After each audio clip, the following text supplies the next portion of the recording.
Таджикские мигранты застряли в зоне между Казахстаном и Узбекистаном. У граждан Таджикистана, ехавших из России на родину, возникли проблемы при пересечении нейтральной зоны Казахстана и Узбекистана.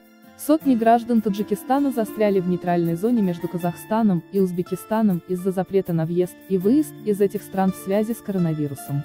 Врач проверяет температуру тела мужчины, возвращающегося из Ирана в карантинную зону, для проверки на коронавирус COVID-19.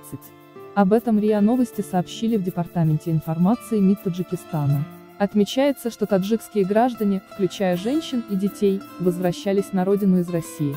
Из-за вспышки коронавируса в Казахстане и Узбекистане были введены ограничения на посещение этих стран.